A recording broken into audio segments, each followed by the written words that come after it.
મારો જયેશ તો મારો શ્રવણ છે, એ ક્યારેય મને દુખી નહીં કરે. બા, ઘરમાં હવે નોકરોનો ભરોસો નથી અને અમે બધા કામમાં એટલા વ્યસ્ત રહીએ છીએ કે તમારી સાર સંભાળ રાખી શકાતી નથી. ત્યાં આશ્રમમાં તમને તમારા જેવી ઉંમરના લોકો મળશે, ભજન કીર્તન થશે અને તમારી બધી જ સુવિધા સચવાશે. બસ આ જીનલના લગ્ન પતી જાય એટલે હું તમને પાછા ઘરે લઈ આવીશ.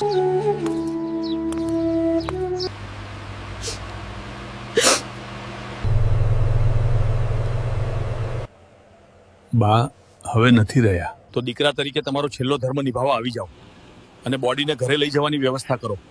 માને સ્મશાને વળાવવાનો હક અને ફરજ તમારી છે. જો હિરેનભાઈ, અત્યારે મારાથી ત્યાં અવાય એમ નથી. ઘરમાં અમેરિકાવાળા વેવાઈ બેઠા છે અને મારી આબરૂનો સવાલ છે. તમે ડોક્ટરને કહીને જે ઇન્જેક્શન આપવા પડે એ આપો, પણ આજની રાત બાને ખેંચી લેવા કહો. મેં તમને પહેલા જ કીધું હતું કે આ ડોશીને આપણા કોઈ પ્રસંગમાં ક્યારેય રસ રહ્યો જ નથી. બરાબર મારી દીકરીની સગાઈના ટાઈમે જ એને મરવાનું સૂઝ્યું. એ આખું ગામ ભેગું કર્યું છે, કેવો ભપકો કર્યો છે આપણે. હવે જોજો, તમે ભૂલથી પણ લાગણીમાં તણાઈને એની લાશ અત્યારે અહીં ઘરે લાવ્યા છો ને, તો મારો સ્વભાવ તમે બહુ સારી રીતે જાણો છો. આપણે આટલા મોટા અને હાઈ પ્રોફાઇલ લોકો વચ્ચે નીચું જોવું પડશે. એ મરે તો ભલે મરે, આપણો પ્રસંગ પતે પછી જ આપણે ત્યાં જઈશું. સાંભળો મેનેજર સાહેબ, અત્યારે ઘરે આવવાનો કોઈ સવાલ જ નથી ઊભો થતો. હું તમને અત્યારે ને અત્યારે ડબલ પૈસા ઓનલાઈન ટ્રાન્સફર કરું છું. બાની બોડીને અત્યારે ને અત્યારે કોઈ સારી એવી પ્રાઇવેટ હોસ્પિટલના ડીપ ફ્રીઝરમાં શિફ્ટ કરાવી દો. 2 દિવસ પછી અમારો આખો પ્રસંગ પતશે એટલે અમે શાંતિથી ત્યાં આવીને સીધા સ્મશાને જ બોડી લઈ જઈશું. અને હા, હવે લાશ જ છે ને, એને ફ્રીઝરમાં ક્યાં હવે ટાઢ વાવવાની છે? એને પડ્યા રહેવા દો બરફમાં. પપ્પા, દાદી કેમ હજી સુધી નથી આવ્યા?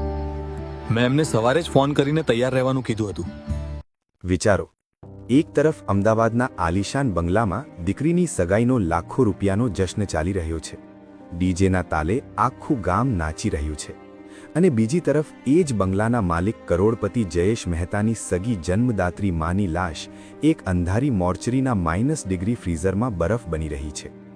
ખોટી આબરૂ અને પત્નીના મેકઅપના નશામાં આંધળા થયેલા આ રાક્ષસ દીકરાએ માની લાશને ઘરે લાવવાને બદલે સડવા માટે મૂકી દીધી. પણ કહેવાય છે ને કે માની હાય અને કુદરતની લાકડી ક્યારેય ખાલી નથી જતી. મરેલી માની બરફ જેવી ઠંડી અને અકળાયેલી બંધ મુઠ્ઠીમાંથી એક એવી આંસુઓથી ખરડાયેલી ચિઠ્ઠી નીકળી જેણે ભરી મહેફિલમાં આખા ખાનદાનની ઇજ્જતની ચિતા સળગાવી દીધી. એ ચિઠ્ઠીમાં એવું તે શું લખ્યું હતું કે સગાઈના મંડપમાં જ મૂર્તિયાએ રિંગ ફેંકી દીધી અને રોનકે પોતાના જ બાપના મોઢા પર થૂંકી દીધું? શું એક મરેલી માં એની લાશના અપમાનનો બદલો લઈ શકે? કાળજું કઠણ રાખીને આ વાર્તા છેક સુધી સાંભળજો. જો આંખમાંથી ચોધાર આંસુ ન વહી જાય તો કહેજો. અને હા, કહાની શરૂ કરતા પહેલા એક નાની વિનંતી છે. તમે આ વિડિયો કયા દેશ કે રાજ્યમાંથી જોઈ રહ્યા છો, તમારું નામ અને તમારા શહેરનું નામ કોમેન્ટ બોક્સમાં જરૂરથી લખજો, જેથી અમને ખબર પડે કે આપણો પરિવાર ક્યાં સુધી ફેલાયેલો છે.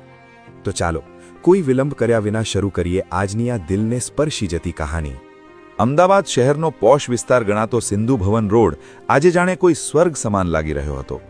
રાતના 8 વાગ્યાનો સમય હતો અને જયેશ મહેતાનો આલિશાન બંગલો, જેનું નામ શાંતિ નિવાસ હતું, તે હજારો રંગબેરંગી લાઇટો અને વિદેશી ફૂલોથી દુલ્હનની જેમ શણગારવામાં આવ્યો હતો. બંગલાની બહાર મોંઘી દાટ ગાડીઓની લાંબી કતારો લાગી હતી અને અંદરના વિશાળ ગાર્ડનમાં અમદાવાદના તમામ મોટા માથાઓ, રાજકારણીઓ અને ઉદ્યોગપતિઓનો જમાવડો થયો હતો. જયેશ મહેતાનું નામ કાપડ બજારમાં એક સિક્કા સમાન ચાલતું હતું. આજે એની એકને એક લાડકવાઈ દીકરી જીનલની સગાઈ એક બહુ મોટા અને અબજોપતિ NRI પરિવારમાં થવા જઈ રહી હતી. આખો માહોલ એટલો બધો ભપકાદાર હતો કે સામાન્ય માણસની તો આંખો જંજાઈ જાય. ચારે બાજુ ડીજેનો કાન ફાડી નાખે એવો અવાજ ગુંજી રહ્યો હતો, જેમાં જૂના ગુજરાતી ગીતોને નવા જમાનાના મ્યુઝિક સાથે વગાડવામાં આવી રહ્યા હતા. નોકરો ચાંદીની ટ્રેમાં જાત જાતના શરબત, મોકટેલ અને મોંઘી મીઠાઈઓ લઈને મહેમાનો વચ્ચે ઘૂમી રહ્યા હતા.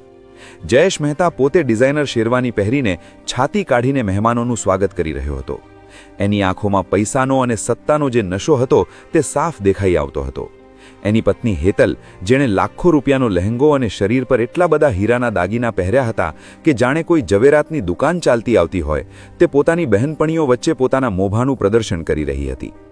આપણા કાઠિયાવાડમાં એક બહુ જૂની કહેવત છે કે ઉતાવળે આંબા ન પાકે, પણ અહીં તો પૈસાની ગરમીમાં આખો આંબો રાતોરાત પકવી દેવાની અને સમાજમાં પોતાનો દબદબો ઊભો કરવાની એક આંધળી દોટ ચાલી રહી હતી. ઘરમાં બધા જ ખુશ હતા. દીકરી જીનલના ચહેરા પર ખુશીનો કોઈ પાર નહોતો અને જયેશનો અમેરિકાથી ભણીને આવેલો દીકરો રોનક પોતાની બહેનના આ ખાસ દિવસને યાદગાર બનાવવા માટે દોડાદોડી કરી રહ્યો હતો. આ આખા ઝગમગતા માહોલમાં કોઈને પણ એ વાતનો સહેજ પણ અહેસાસ નહોતો કે શહેરની ઝાંકઝમાળથી દૂર હાઈવેની એક એકલવાઈ સડક પર આવેલા નિરાધાર વૃદ્ધાશ્રમમાં કોઈનો જીવ તાળવે ચોંટી ગયો હતો. જયેશે પોતાની સગી જન્મદાત્રી કાશીબાને આજથી 6 મહિના પહેલાં જ બહુ ચાલાકીથી આશ્રમમાં પધરાવી દીધા હતા. દીકરાના મોહમાં આંધળી થયેલી માને જયેશે એવું મીઠું રૂપાળું બહાનું કાઢ્યું હતું કે બા, ઘરમાં હવે નોકરોનો ભરોસો નથી અને અમે બધા કામમાં એટલા વ્યસ્ત રહીએ છીએ કે તમારી સારસંભાળ રાખી શકાતી નથી. ત્યાં આશ્રમમાં તમને તમારા જેવા જ ઉંમરના લોકો મળશે, ભજન કીર્તન થશે અને તમારી બધી જ સુવિધા સચવાશે. બસ આ જીનલના લગ્ન પતી જાય એટલે હું તમને પાછા ઘરે લઈ આવીશ. માં તો માં હોય છે સાહેબ. એ દીકરાના એક બોલ પર પોતાનું સર્વસ્વ ન્યોછાવર કરી દે. કાશીબાએ દીકરાની આબરૂ ખાતર ચૂપચાપ પોતાનો સામાન બાંધી લીધો હતો અને આશ્રમમાં ચાલ્યા ગયા હતા. પણ ત્યાં ગયા પછી જયેશ કે એની પત્ની હેતલે એક પણ વાર કાશીબાની ખબર પૂછવાની તસદી લીધી નહોતી. બીજી તરફ આશ્રમના એક ઉદાસ, ભેજવાળા અને અંધારા ઓરડામાં એક ભયાનક સન્નાટો છવાયેલો હતો. બહાર અમદાવાદમાં ભલે દિવાળી જેવો માહોલ હોય, પણ આ ઓરડામાં મોત ધીમે ધીમે પોતાના પગ પેસારો કરી રહ્યું હતું. 75 વર્ષના કાશીબા એક સાધારણ લોખંડના ખાટલા પર પડ્યા હતા. એમનું શરીર સાવ સૂકાઈને લાકડા જેવું થઈ ગયું હતું. ચહેરા પર પડેલી ઊંડી કરચલીઓ એમના આખા જીવનના સંઘર્ષની ચાડી ખાતી હતી. છેલ્લા 3 દિવસથી એમણે અન્નનો એક દાણો પણ મોઢામાં નાખ્યો નહોતો. ડોક્ટરે પણ હાથ અદ્ધર કરી દીધા હતા અને કહી દીધું હતું કે હવે એમની પાસે બહુ ઓછો સમય બચ્યો છે. ખાટલાની બાજુમાં પડેલા એક જૂના ટેબલ ફેનનો અવાજ આખા રૂમમાં ગૂંજી રહ્યો હતો. શ્વાસ લેવામાં કાશીબાને એટલી બધી તકલીફ પડી રહી હતી કે એમની છાતી ધમણને જેમ ઊંચી નીચી થતી હતી. પણ આટલી પીડા વચ્ચે પણ એમની આંખો આશ્રમના લાકડાના દરવાજા તરફ જ મંડાયેલી હતી. એ સૂકી અને તેજ વિહોણી આંખોમાં હજી પણ એક જ આશા જીવંત હતી કે કદાચ એનો દીકરો જયેશ કે એનો વહાલો પૌત્ર રૌનક એને છેલ્લી વાર મળવા આવશે. કાશીબાની ધ્રુજતી પાતળી આંગળીઓ વારંવાર પોતાની જૂની સુતરાઉ સાડીના પાલવને પંપાળી રહી હતી, જ્યાં એમણે એક જૂનો, ફાટેલો અને પરસેવાથી ખરડાયેલો કાગળનો ટુકડો ગાંઠ મારીને સાચવી રાખ્યો હતો. આ માત્ર કાગળ નહોતો, એમાં એમણે પોતાના હૃદયની એવી વ્યથા અને એવો રાજ છુપાવીને રાખ્યો હતો જે આજ સુધી કોઈ જાણતું નહોતું. કાશીબાના મનમાં એ જૂના દિવસો એક ચલચિત્રની જેમ પસાર થઈ રહ્યા હતા, જ્યારે જયેશ નાનો હતો. જયેશના પિતાનું નાની ઉંમરે જ અવસાન થઈ ગયું હતું. એ વખતે સમાજના લોકો અને સગા વહાલાઓએ મોઢું ફેરવી લીધું હતું, પણ કાશીબાએ હાર નહોતી માની. લોકોના ઘરના કચરા પોતા કરીને, સિલાઈ મશીન પર રાત દિવસ કપડાં સીવીને અને પોતે અડધો રોટલો ખાઈને પણ એમણે જયેશને મોટા શહેરમાં ભણાવ્યો હતો. પોતાનું એકનું એક મંગળસૂત્ર અને સોનાની બંગડીઓ વેચીને જયેશને બિઝનેસ શરૂ કરવા માટે પૈસા આપ્યા હતા. કાશીબા હંમેશા કહેતા, મારો જયેશ તો મારો શ્રવણ છે, એ ક્યારેય મને દુખી નહીં કરે. પણ સમયની બલિહારી તો જુઓ. એ જ શ્રવણ આજે કરોડપતિ બનીને પોતાની માને રસ્તા પર રજડતી મૂકીને સગાઈના જશ્નમાં મસ્ત હતો. આશ્રમના મેનેજર હિરેનભાઈ, જેઓ છેલ્લા 20 વર્ષથી આ જ કામ કરતા હતા અને જેમણે આવા અનેક કળિયુગી દીકરાઓ જોયા હતા, તેઓ કાશીબાના ખાટલા પાસે ખુરશી નાખીને બેઠા હતા. હિરેનભાઈ એક અત્યંત ભલા, પ્રેમાળ અને સમજુ માણસ હતા. કાશીબાની આ દયનીય હાલત જોઈને એમનું હૈયું વલોવાઈ રહ્યું હતું. કાઠિયાવાડી સંસ્કારોમાં ઉછરેલા હિરેનભાઈ મનોમન બબડી રહ્યા હતા. અરે રે, દીકરો તો માવતરનો ભવસાગર તારનારો ગણાય, માડી જાયો કહેવાય, પણ અહીં તો સાવ ઉલટી જ ગંગા વહી રહી છે. પારકી આશ સદા નિરાશ. આ માવતરની આંખિયું થાકી ગઈ દરવાજે મીટ માંડીને, પણ એ પાપીનો પડછાયો એ હજી સુધી દેખાણો નથી. હિરેનભાઈથી હવે કાશીબાની આ પરફડાટ સહન થતી નહોતી. એમણે કાશીબાના માથે હાથ ફેરવ્યો અને ધીમેથી ઊભા થઈને ઓરડાની બહાર આવ્યા. બહાર આવીને એમણે ખિસ્સામાંથી પોતાનો ફોન કાઢ્યો અને જયેશ મહેતાનો નંબર ડાયલ કર્યો. ફોનની રિંગ જઈ રહી હતી, પણ સામેથી કોઈ જવાબ નહોતો આવતો. 2-3 વાર ટ્રાય કર્યા પછી છેવટે ફોન ઉપડ્યો. ફોન ઉપડતાની સાથે જ સામેથી ડીજેનો કાન ફાડી નાખે એવો ઘોંઘાટ અને લોકોના હસવાના અવાજો સંભળાયા. હિરેનભાઈએ થોડા મોટા અવાજે કહ્યું, હલો હલો જયેશભાઈ. સામેથી જયેશનો અત્યંત રૂક્ષ અને તોછડો અવાજ આવ્યો. હલો, કોણ બોલે છે? અરે ભાઈ, અત્યારે મારા ઘરમાં બહુ મોટો પ્રસંગ ચાલે છે, દીકરીની સગાઈ છે. જે કામ હોય તે કાલે સવારે શાંતિથી ઓફિસે આવીને વાત કરજો. અત્યારે મારી પાસે જરાય સમય નથી. જયેશની આ વાત સાંભળીને હિરેનભાઈને અંદરથી ભારોભાર ગુસ્સો આવ્યો, પણ પરિસ્થિતિની ગંભીરતા સમજીને એમણે ગભરાતા અને નમ્ર અવાજે કહ્યું, જયેશભાઈ, હું સિટી હાઈવે પર આવેલા નિરાધાર વૃદ્ધાશ્રમમાંથી મેનેજર હિરેન બોલું છું. માફ કરજો કે મેં તમને પ્રસંગમાં ડિસ્ટર્બ કર્યા, પણ વાત બહુ ગંભીર છે. તમારા બા કાશીબાની તબિયત એકદમ કથળી ગઈ છે. ડોક્ટરે હમણાં જ ચેક કર્યા છે અને ચોખ્ખું કહી દીધું છે કે હવે બા પાસે ગણતરીની મિનિટો જ બાકી છે. એમનો જીવ તમારામાં અટવાયેલો છે. જો તમે છેલ્લી વાર એમના દર્શન કરવા માંગતા હો અને એમનો જીવ શાંતિથી છૂટે એવું ઈચ્છતા હો તો બધું પડતું મૂકીને જલ્દી અહીં આવી જાઓ, નહીંતર કાયમ માટે મોડું થઈ જશે. આ શબ્દો જયેશના કાનમાં પડતા જ એક સેકન્ડ માટે એના પગ નીચેથી જમીન ખસી ગઈ. એના હાથમાં રહેલો શરબતનો ગ્લાસ સહેજ છલકાયો, પણ આ આંચકો માના જવાનો નહોતો. આ આંચકો એ વાતનો હતો કે જો બરાબર સગાઈના સમયે જ માં મરી જશે તો ઘરમાં કેટલું મોટું અપશકુન થશે. લાખો રૂપિયાનો કરેલો ખર્ચો, પાણીની જેમ વહાવેલા પૈસા, સમાજના મોટા માથાઓ સામે જતી આબરૂ અને વેવાઈઓ સામે થનારી ફજેતીના વિચારો એના મગજમાં ઘૂમવા લાગ્યા. એક તરફ એની જન્મદાત્રી છેલ્લા શ્વાસ લઈ રહી હતી અને બીજી તરફ એનો અહંકાર અને સ્વાર્થ નાચ કરી રહ્યા હતા. જયેશે ફોન પર જ દાંત ભીંસતા અને અવાજ એકદમ દબાવીને કહ્યું, જો હિરેનભાઈ, હું પરિસ્થિતિ સમજું છું, પણ અત્યારે મારાથી ત્યાં કોઈ પણ સંજોગોમાં અવાય એમ નથી. મારા ઘરમાં અત્યારે અમેરિકાવાળા વેવાહી બેઠા છે અને મારી વર્ષોની કમાયેલી આબરૂનો સવાલ છે. તમે એક કામ કરો, ડૉક્ટરને કહીને જે પણ ભારે ઇન્જેક્શન આપવા પડે એ આપો. ખર્ચો જે થાય એ હું ડબલ આપી દઈશ, પણ આજની રાત અને કાલનો દિવસ બાને કોઈ પણ ભોગે ખેંચી લેવા કહો. મારો પ્રસંગ ન બગડવો જોઈએ. હિરેનભાઈના હાથમાંથી જાણે ફોન જ પડી જશે એવો એમને આંચકો લાગ્યો. એમને પોતાના કાનો પર વિશ્વાસ નહોતો આવતો કે કોઈ સગો દીકરો જેને એ માએ પોતાનું લોહી રેડીને મોટો કર્યો છે એ પોતાની મરણ પથારીએ પડેલી જનેતા માટે આવા કઠોર અને હીન શબ્દો કેવી રીતે વાપરી શકે. આ તો સાક્ષાત રાક્ષસ બોલી રહ્યો હતો. આપણા વડીલો કહી ગયા છે કે કપૂત થાય પણ કુમાતા ન થાય, અને પાપનો ઘડો ભરાય એટલે ફૂટે જ. પણ જયેશનો અહંકાર સાતમા આસમાને પહોંચી ગયો હતો. એણે હિરેનભાઈને બીજું કંઈ બોલવાનો મોકો જ ન આપ્યો અને સીધો ફોન કાપી નાખ્યો. એ સમયે જયેશની પત્ની હેતલ બરાબર એની પાછળ જ ઊભી હતી. એણે જયેશના ચહેરાના બદલાયેલા હાવભાવ જોઈ લીધા હતા. બધી વાતનો તાળો મેળવતા હેતલે મોઢું બગાડતા અને આંખો કાઢતા કહ્યું, મેં તમને પહેલા જ કીધું હતું કે આ ડોશીને આપણા કોઈ પ્રસંગમાં ક્યારેય રસ રહ્યો જ નથી. બરાબર મારી દીકરીની સગાઈના ટાઈમે જ એને મરવાનું સૂઝ્યું. એ આખું ગામ ભેગું કર્યું છે, કેવો ભપકો કર્યો છે આપણે. હવે જોજો, તમે ભૂલથી પણ લાગણીમાં તણાઈને એની લાશ અત્યારે અહીં ઘરે લાવ્યા છો ને, તો મારો સ્વભાવ તમે બહુ સારી રીતે જાણો છો. આપણે આટલા મોટા અને હાઈ પ્રોફાઇલ લોકો વચ્ચે નીચું જોવું પડશે. એ મરે તો ભલે મરે, આપણો પ્રસંગ પતે પછી જ આપણે ત્યાં જઈશું.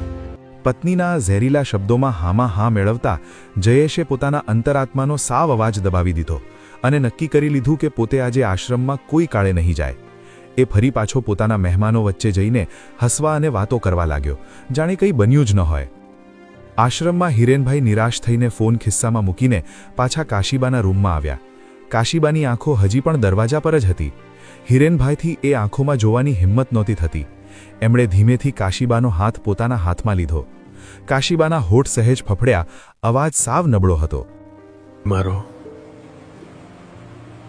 મારો જયેશ આવ્યો. હિરેનભાઈની આંખમાંથી આંસુ સરી પડ્યા. એમણે જુઠ્ઠું બોલતા કહ્યું, હા બા, જયેશભાઈ રસ્તામાં જ છે, હમણાં જ પહોંચશે, તમે હિંમત રાખો. પણ એક માના હૃદયને ક્યાં સુધી છેતરી શકાય? કાશીબાને કદાચ અંદરથી સમજાઈ ગયું હતું કે એનો દીકરો હવે ક્યારેય એની પાસે નહીં આવે. એમના ગળામાંથી એક ઊંડો દર્દનાક ડુસકો નીકળ્યો.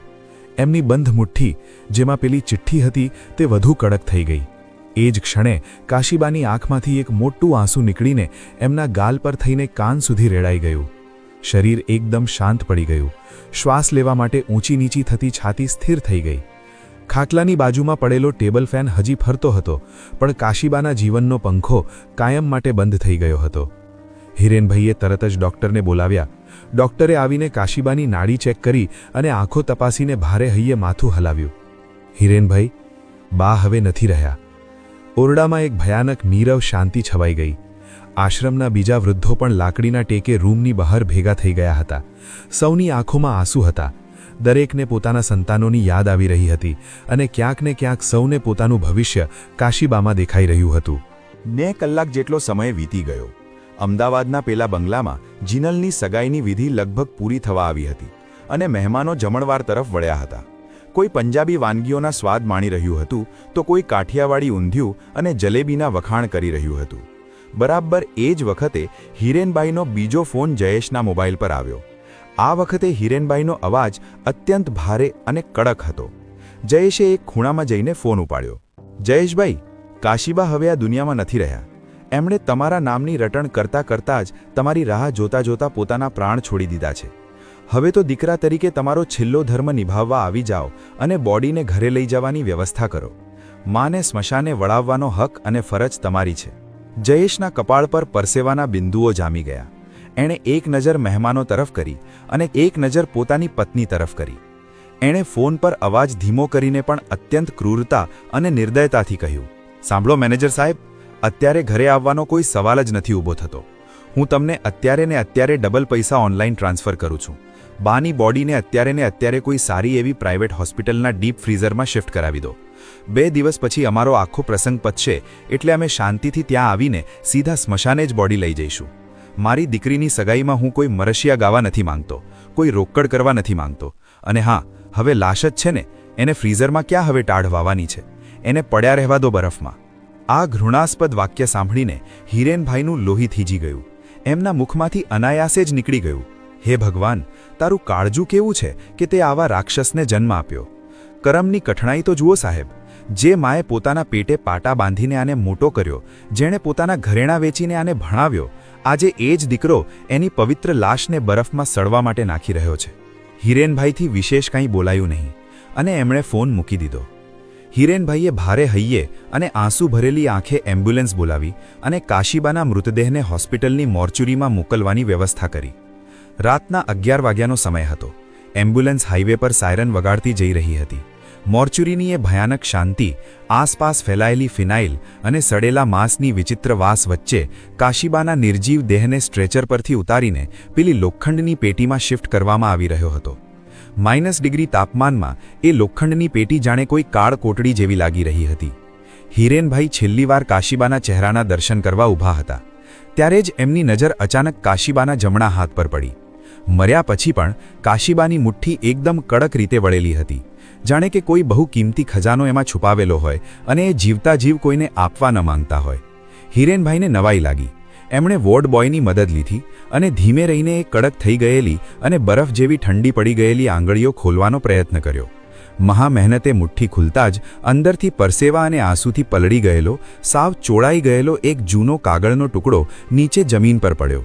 એ જ ચિઠ્ઠી જેને કાશીબા પોતાના છેલ્લા શ્વાસ સુધી પાલવમાં બાંધીને પંપાળી રહ્યા હતા. હિરેનભાઈના હાથ આ કાગળ લેતા ધ્રુજવા લાગ્યા. એમણે ધીમેથી કાગળ ફાટી ન જાય એનું ધ્યાન રાખીને એ ચિઠ્ઠી ખોલી. એના પર ધ્રુજતા અક્ષરે કાશીબાએ પોતાની માતૃભાષા ગુજરાતીમાં કંઈક લખેલું હતું. અક્ષરો આંસુઓના ટીપા પડવાથી થોડા ભૂસાઈ ગયા હતા. અમુક શબ્દો સાવ આછા થઈ ગયા હતા. પણ જે વંચાતું હતું એ વાંચીને હિરેનભાઈના પગ તળેથી જમીન સરકી ગઈ. એમના માથામાં જાણે હથોડા વાગવા લાગ્યા. એમને પરસેવો છૂટી ગયો અને એમની આંખો ફાટી રહી ગઈ. આ કોઈ સામાન્ય ચિઠ્ઠી કે કોઈ જમીન જાયદાદની વસિયત ન હતી, પણ જયેશ મહેતાના એવા ભયંકર પાપનો અને ષડયંત્રનો ચિઠ્ઠો હતો જેને વાંચ્યા પછી આખા ખાનદાનની ઇમારત કડડભૂસ થઈને તૂટી પડવાની હતી. અહીં અમદાવાદના ઝગમગતા બંગલામાં જયેશનો યુવાન દીકરો રૌનક, જે પોતાની બહેનની સગાઈના કામમાં અને મહેમાનોની આગતા સ્વાગતામાં રોકાયેલો હતો, એણે અચાનક આવીને જયેશને પૂછ્યું, પપ્પા, દાદી કેમ હજી સુધી નથી આવ્યા? મેં એમને સવારે જ ફોન કરીને તૈયાર રહેવાનું કીધું હતું. તમે એમને લેવા ગાડી નહોતી મોકલી? આખો પ્રસંગ દાદી વગર સાવ સૂનો સૂનો લાગે છે. અરે બેટા રૌનક, તારા દાદીની તબિયત આજે સવારથી થોડી નરમ ગરમ છે, એટલે ડૉક્ટરે એમને આરામ કરવાનું કીધું છે. તો ચિંતા કરમાં, એ ત્યાં આશ્રમમાં એકદમ મજામાં છે. તું જા, પેલા અમેરિકાવાળા મહેમાનોને સાચવ, એમને કશું ખૂટવું ન જોઈએ. એક તરફ દીકરાનો આટલો ભયંકર દંભ, સમાજને દેખાડવાનો ખોટો આડંબર, અને બીજી તરફ મોર્ચરીની કાતિલ ઠંડીમાં સડવા જઈ રહેલી એક જનેતાની લાશ. હિરેનભાઈના હાથમાં રહેલો એ કાગળ જાણે કોઈ સળગતા અંગારાની જેમ એમના હાથને દજાડી રહ્યો હતો. એમને સમજાતું નહોતું કે આ વજ્રઘાત સમાન સત્ય જાણી લીધા પછી હવે શું કરવું, કોને જઈને કહેવું. પણ એમના અંતરાત્માએ એ જ વખતે બુલંદ અવાજ કર્યો કે હવે જે થાય તે, દીવા ઓલવાતા પહેલાં ભભૂકે એમ આ પાપીનો ભાંડો તો ફોડવો જ પડશે. આ ચિઠ્ઠીમાં એવું તો શું લખ્યું હતું કે જેને કાશીબાએ પોતાના મરતા દમ સુધી છુપાવી રાખ્યું હતું? કયો એવો રાજ હતો જે હવે જયેશ મહેતાના આખા અહંકારને અને એના ખોટા સામ્રાજ્યને જમીનદોસ્ત કરવાનો હતો? મોર્ચરીની એ થીજવી દેનારી ઠંડીમાં, જ્યાં શ્વાસ લેવામાં પણ ફેફસામાં બરફ જામી જતો હોય એવા -ડિગ્રી તાપમાનમાં આશ્રમના મેનેજર હિરેનભાઈના હાથમાં રહેલો એ કાગળનો ટુકડો જાણે કોઈ સળગતા જ્વાળામખીની જેમ ધગધગી રહ્યો હતો. હોસ્પિટલના એ ભયાનક શાંત અને ભેજવાળા ઓરડામાં માત્ર ફિનાઇલની તીવ્ર વાસ અને ફ્રીઝરના મશીનનો ઘૂંઘવાટ જ સંભળાતો હતો. હિરેનભાઈના હાથ ધ્રુજી રહ્યા હતા. એમની આંખોમાંથી દળદળ કરતા આંસુ વહી રહ્યા હતા. એમણે ધ્રુજતા હાથે એ જૂની, ચોડાયેલી અને કાશીબાના પરસેવા તથા આંસુઓથી ખરડાયેલી ચિઠ્ઠી વાંચવાનું શરૂ કર્યું. ચિઠ્ઠીમાં કાશીબાએ પોતાના ધ્રુજતા અને વાંકાચૂકા અક્ષરોમાં લખ્યું હતું, મારા વહાલા દીકરા રૌનક, તું જ્યારે આ ચિઠ્ઠી વાંચીશ ત્યારે તારી આ દાદી આ સ્વાર્થી દુનિયા છોડીને કાયમ માટે ભગવાનના ઘરે જતી રહી હશે. તારા બાપા જયેશે તને એમ કીધું છે ને કે હું મારી મરજીથી આશ્રમમાં ભજન કીર્તન કરવા ગઈ છું, પણ દીકરા, આ સત્ય નથી. હકીકત તો એ છે કે જે દિવસે તારી બહેન જીનલની સગાઈ નક્કી થઈ એ જ રાતે તારા બાપા અને તારી મમ્મી હેતલે મને મારા જ ઘરમાંથી, જે ઘર મેં મારા દાગીના અને મારી કિડની વેચીને તારા બાપાને અપાવ્યું હતું, એ ઘરમાંથી મને વાળ પકડીને ઢસડીને બહાર કાઢી હતી. મને શ્વાસની ભયંકર બીમારી હતી, પણ તારા બાપાએ મારી દવાની બધી જ બોટલો કચરાપેટીમાં ફેંકી દીધી અને કીધું કે તારી પાછળ દર મહિને 10,000નો ખર્ચો થાય છે, એના કરતાં તું મરી જાય તો મારી દીકરીના લગ્નમાં એ પૈસા કામ લાગે. દીકરા રૌનક, મેં આખી જિંદગી એને મારા લોહીથી સીંચ્યો, લોકોના વાસણ માંજીને એને મોટો કર્યો, પણ એણે મને આશ્રમમાં ફેંકતા પહેલાં મારી પાસેથી કોરા કાગળ પર અંગૂઠાના નિશાન પણ લઈ લીધા હતા, જેથી મર્યા પછી મારી કોઈ જમીન કે મિલકત પર મારો કોઈ હક ન રહે. પણ રૌનક, તું મારા સંસ્કાર છે, તું તારા બાપા જેવો ન થતો. મેં આશ્રમમાં રોજ રાતે ભૂખ્યા પેટે તારી અને જીનલની યાદમાં આંસુ સાર્યા છે. મારા ગયા પછી તારા બાપાને કહેજે કે મેં એને માફ કર્યો, પણ ઉપરવાળો એના ચોપડે આ પાપનો હિસાબ જરૂર રાખશે. આ ચિઠ્ઠી વાંચીને હિરેનભાઈનું હૈયું જાણે ફાટી પડ્યું. એમને સમજાયું કે આ માત્ર એક દીકરાની અવગણના નહોતી, આ તો એક સગી માનો નિર્દયતાથી કરવામાં આવેલો જીવતો શિકાર હતો. પૈસાની અને ખોટી આબરૂની લહાયમાં જયેશ મહેતાએ પોતાની જનેતાને જીવતી મારી નાખી હતી. હિરેનભાઈની આંખોમાં હવે આંસુની જગ્યાએ ક્રોધની જ્વાળાઓ ભભૂકી ઉઠી. કાઠિયાવાડનું પાણી પીને મોટા થયેલા હિરેનભાઈએ મનોમન નક્કી કરી લીધું કે ભલે મારો જીવ જાય, પણ આ માવતરની લાશને હું આ બરફની પેટીમાં નહીં સડવા દઉં. આ પાપી દીકરો આજે આખા ગામ વચ્ચે પોતાની મૂછો પર લીંબુ ઠેરવીને ફરે છે ને, આજે એની એ જ આબરૂના હું આખા અમદાવાદ વચ્ચે લીરે લીરા ન ઉડાડું તો મારું નામ હિરેન નહીં. એમણે તરત જ એમ્બ્યુલન્સના ડ્રાઈવરને બૂમ પાડી અને કડક અવાજમાં આદેશ આપ્યો, ગાડી પાછી વાળ ભાઈ. આ માવતરની બોડી હવે સીધી સિંધુ ભવન રોડ પર આવેલા શાંતિ નિવાસ બંગલે જ જશે. આજે આ લાશ એ પાપીના દરવાજે જઈને જ પોતાનો ન્યાય માંગશે. બીજી તરફ અમદાવાદના એ ઝગમગતા બંગલા શાંતિ નિવાસમાં જમણવાર લગભગ પતી ગયો હતો અને હવે મહેમાનોનું ફોટો સેશન ચાલી રહ્યું હતું. ડીજે પર હવે ધીમા અવાજે ગીતો વાગી રહ્યા હતા. રંગબેરંગી રોશનીઓથી આખો બંગલો કોઈ ફિલ્મના સેટ જેવો લાગી રહ્યો હતો. અમેરિકાથી આવેલા વેવાઈઓ અને અમદાવાદના નામી ઉદ્યોગપતિઓ જમીને મુખવાસ ખાતા ખાતા વાતોમાં વળગ્યા હતા. જયેશ મહેતા અને એની પત્ની હેતલ સ્ટેજ પર ઊભેલા મૂર્તિયા કેતન અને દીકરી જીનલ સાથે હસતા મુખે ફોટા પડાવી રહ્યા હતા. કેતનનો અમેરિકાથી આવેલો આખો પરિવાર બહુ ખુશ હતો. દીકરો રોનક પોતાની બહેન જીનલ પાસે બેસીને હસી મજાક કરી રહ્યો હતો. બરાબર એ જ વખતે બંગલાના મેઇન ગેટ પર એક ભયાનક અવાજ સાથે એમ્બ્યુલન્સ આવીને ઊભી રહી. એમ્બ્યુલન્સની લાલ અને ભૂરી લાઇટોના ચમકારાએ બંગલાની રોશનીને જાણે ઝાંકી પાડી દીધી. સાયરનનો અવાજ એટલો તીવ્ર હતો કે ડીજેના અવાજને ચીરીને આખા ગાર્ડનમાં ગુંજી ઉઠ્યો. મહેમાનોના પગ થંભી ગયા.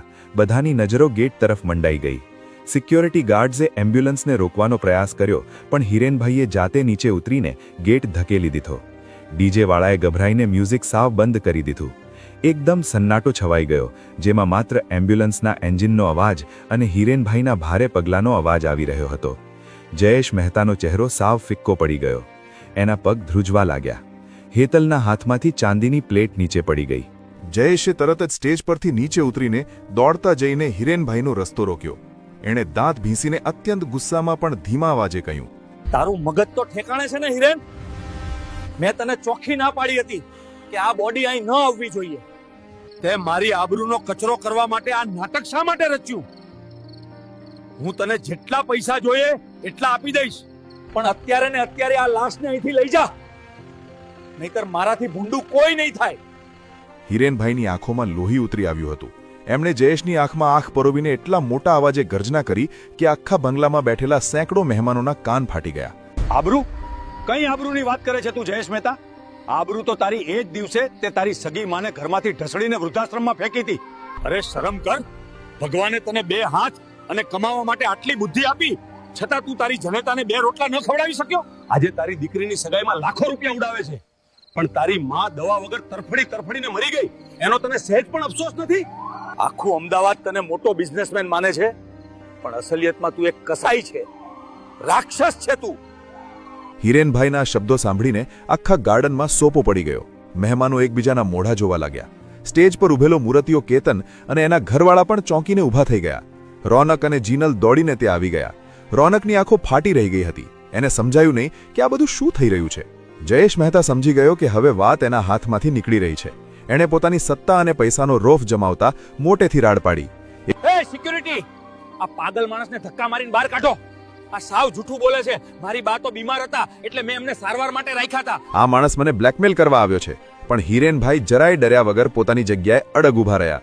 એમણે પોતાના ખિસ્સામાંથી કાશીબાની પેરી આંસુઓથી ખરડાયેલી ચિઠ્ઠી કાઢી અને રોનક તરફ જોતા હવામાં લહેરાવી.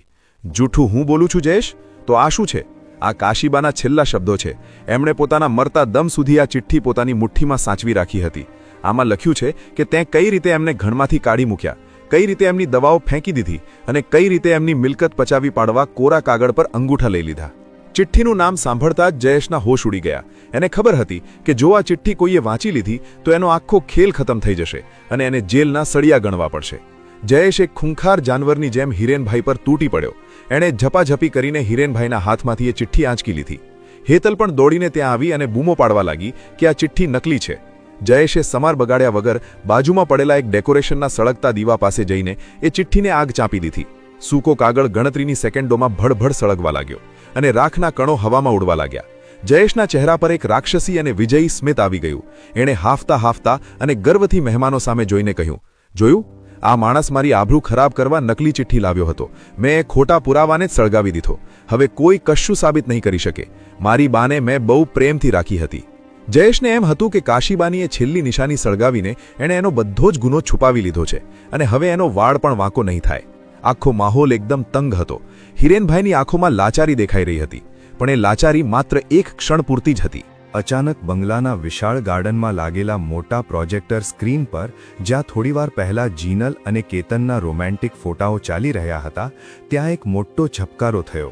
સ્ક્રીન પર એક ફોટો ફ્લેશ થયો. આખો ગાર્ડન એ સ્ક્રીન તરફ જોઈ રહ્યો. સ્ક્રીન પર કાશીબાની એ જ ચિઠ્ઠીનો એકદમ ક્લિયર અને મોટા અક્ષરોમાં ખેંચેલો ફોટો દેખાઈ રહ્યો હતો. એના એક એક શબ્દો, એક એક આંસુના ડાઘ આખા અમદાવાદના એ નામી મહેમાનોની આંખો સામે ખુલ્લા પડી ગયા હતા. જયેશ મહેતાએ પાછળ ફરીને સ્ક્રીન પર જોયું તો એના પગ નીચેથી જમીન જ નહીં, જાણે આખું આસમાન ફાટી પડ્યું. એનું હૃદય એક ધબકારો ચૂકી ગયું. આ કેવી રીતે શક્ય બને? એણે તો ચિઠ્ઠી સળગાવી દીધી હતી. ત્યારે જ ભીડમાંથી રોનક આગળ આવ્યો. રોનકના હાથમાં એનો લેપટોપ અને ફોન હતો જે પ્રોજેક્ટર સાથે કનેક્ટેડ હતા. રોનકની આંખોમાંથી ચોધાર આંસુ વહી રહ્યા હતા. એનો આખો ચહેરો ગુસ્સે અને નફરતથી લાલ ઘૂમ થઈ ગયો હતો. રોનકે રડતા અને ગળગળા અવાજે માઇક હાથમાં લઈને કહ્યું, ચિઠ્ઠી તો તમે સળગાવી દીધી પપ્પા, પણ તમારો પાપ આજે આખા અમદાવાદે વાંચી લીધો છે. હિરેન અંકલે અહીં આવતા પહેલા જ રસ્તામાં આ ચિઠ્ઠીનો ફોટો પાડીને મને વોટ્સઅપ પર મોકલી દીધો હતો. મને પહેલાં તો વિશ્વાસ જ નહોતો આવતો કે મારા પપ્પા, જેને હું મારો આદર્શ માનતો હતો, એ આવા હેવાન હોઈ શકે. તમે મને કીધું હતું કે દાદી બીમાર છે અને આરામ કરે છે, પણ તમે તો એમને જીવતા મારી નાખ્યા.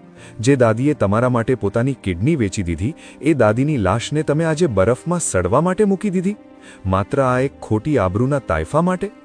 રોનકના આ શબ્દો કોઈ ચાબખાની જેમ જયેશ અને હેતલના મોઢા પર વાગી રહ્યા હતા. આખી પાર્ટીમાં હાહાકાર મચી ગયો.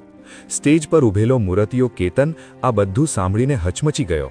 એણે તરત જ પોતાના હાથમાંથી સગાઈની વીંટી કાઢીને જયેશના પગ પાસે ઘા કરી દીધી અને અત્યંત કડક અવાજમાં કીધું, તમે એક રાક્ષસ છો જયેશ અંકલ. જે માણસ પોતાની સગી જનેતાને બરફમાં સડવા મૂકી દેતો હોય, એના ઘરમાં હું મારી જિંદગી ક્યારેય ન જોડું. કેતનના પિતા એટલે કે અમેરિકાવાળા વેવાઈઓએ પણ ગુસ્સામાં ટેબલ પર હાથ પછાડીને કહ્યું, અમારે આવા પાપી અને ખૂની ખાનદાનમાં કોઈ સંબંધ નથી રાખવો. ચાલો કેતન અહીંથી. કેતન અને એનો આખો પરિવાર ભરી મહેફિલમાં જયેશનું મોઢું કાળું કરીને ત્યાંથી તરત જ નીકળી ગયા. જીનલ ધ્રુસકે ધ્રુસકે રડી પડી અને પોતાના રૂમમાં જઈને દરવાજો બંધ કરી દીધો. બંગલામાં આવેલા એક પછી એક મહેમાનો જયેશના મોઢા પર થૂકીને ગાળો આપીને ત્યાંથી ચાલ્યા ગયા. જે આબરૂ માટે જયેશે પોતાની માનો ભોગ લીધો હતો એ જ આબરૂ આજે આખા અમદાવાદના રસ્તા ઉપર રોળાઈ રહી હતી. હેતલ પોતાના વાળ ખેંચીને જમીન પર બેસી પડી. રૌનક ધીમા પગલે ચાલતો ચાલતો ગેટ પાસે ઊભેલી એમ્બ્યુલન્સ તરફ ગયો.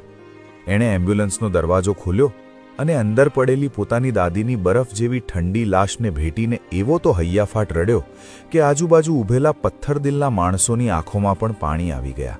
મને માફ કરી દેજો દાદી, હું તમારો ગુનેગાર છું.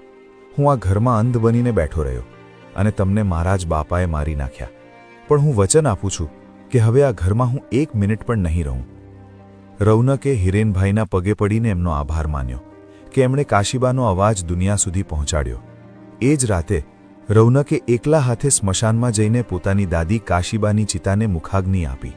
જયેશ મહેતા સ્મશાનના એક ખૂણામાં ઊભો હતો, પણ કોઈએ એને લાશને અડવા પણ નહોતો દીધો. આગની જ્વાળાઓમાં કાશીબાનું શરીર પંચમહાભૂતમાં વિલીન થઈ રહ્યું હતું, પણ સાથે સાથે જયેશ મહેતાનું આખું સામ્રાજ્ય, એનો અહંકાર અને એનો પરિવાર પણ સળગીને રાખ થઈ રહ્યા હતા. કાઠિયાવાડમાં સાચું જ કહેવાયું છે કે વાવે તેવું લણે અને કરે તેવું પામે. જયેશ મહેતા પાસે આજે કરોડો રૂપિયા હતા, આલિશાન બંગલો હતો, પણ એને પપ્પા કહેવાવાળો દીકરો એને કાયમ માટે છોડીને જતો રહ્યો હતો. દીકરીની સગાઈ તૂટી ગઈ હતી અને સમાજમાં એનું નામ એક કલંક બની ગયું હતું. આજે એ બંગલામાં જયેશ અને હેતલ સાવ એકલા છે. રોજ રાતે એમને કાશીબાના ખાંસી ખાવાના અવાજો સંભળાય છે અને એ ડરના માર્યા ઊંઘી નથી શકતા. કુદરતની લાકડીનો માર એવો પડ્યો કે પૈસા હોવા છતાં એ જિંદગીભર શાંતિ ખરીદી ન શક્યા. તો મિત્રો, વાર્તા ભલે અહીં પૂરી થતી હોય, પણ આજના આ આધુનિક અને ભણેલા ગણેલા ગણાતા સમાજ માટે આ એક સરગતો સવાલ મૂકતી જાય છે. આજના સમયની આ જ સૌથી કડવી હકીકત છે સાહેબ. લોકો કરોડોના બંગલા બનાવે છે, ગાડીઓ ફેરવે છે, પણ એ જ મોટા બંગલામાં એક ઘરડી મા કે બાપનો ખાટલો ઢાળવા માટે 2 ફૂટની જગ્યા નથી બચતી. પૈસા અને ખોટી આબરૂનો નશો માણસને એટલો આંધળો કરી દે છે કે એને પોતાના ભગવાન સમાન માવતર કચરો લાગવા માંડે છે. પણ યાદ રાખજો, જે ઘરમાં માવતરના કાળજા કકડતા હોય ને એ ઘરમાં ગમે એટલા મોંઘા એસી લગાવો તોય જિંદગીભર ટાઢક નથી મળતી. આ વાર્તા આપણને એ પણ સમજાવે છે કે એક પૌત્ર કે પૌત્રી માટે એની દાદીનો પ્રેમ શું હોય છે. ભલે વચલી પેઢી સ્વાર્થમાં આંધળી થઈ જાય, પણ એક પૌત્રી માટે એની દાદી ક્યારેય જૂના જમાનાની કે કોઈ એક બોજ નથી હોતી, પણ એના બાળપણનો સૌથી વહાલો ખજાનો હોય છે. દીકરા દીકરીઓ પોતાના દાદા દાદીના ખોળામાં એમની કરચલીવાળી આંગળીઓ પકડીને અને એમની વાર્તાઓ સાંભળીને જે નિસ્વાર્થ પ્રેમ અને હૂંફ પામે છે ને, એ દુનિયાની કોઈ મોંઘી કોન્વેન્ટ સ્કૂલ કે અમેરિકાના રમકડા નથી આપી શકતા. મા બાપ ભલે આંધાપો લાવી દે, પણ નવી પેઢીના સંસ્કાર તો આ વડીલોના આશીર્વાદથી જ ઉજળા બને છે. જતાં જતાં તમારા સૌ માટે મારો એક નાનકડો પણ સીધો સવાલ છે કે શું સમાજમાં લોકો વચ્ચે મોટા માણસ દેખાવા માટે પોતાના મા બાપને વૃદ્ધાશ્રમમાં ધકેલી દેવા એ જ આજના આપણા સમાજની સાચી પ્રગતિ છે? અને જો તમે આ વાર્તામાં રોનક કે પેલી પૌત્રીની જગ્યાએ હોત તો બાપની કરોડોની મિલકત પસંદ કરત કે પછી તમારી વહાલી દાદીના સન્માન માટે એ ઘરને કાયમ માટે ઠોકર મારી દેત? તમારો સાચો જવાબ અને તમારા દિલની વાત નીચે કોમેન્ટમાં જરૂરથી લખજો. જો આ વાર્તાએ તમારી આંખમાં જરા પણ ભીનાશ લાવી હોય તો વિડીયોને તમારા દરેક ગ્રુપમાં શેર કરજો અને ચેનલને સબસ્ક્રાઇબ કરવાનું ભૂલતા નહીં. મળીએ એક નવી વાર્તા સાથે. ત્યાં સુધી તમારા માવતરને સાચવજો. જય હિન્દ, જય જય ગરવી ગુજરાત.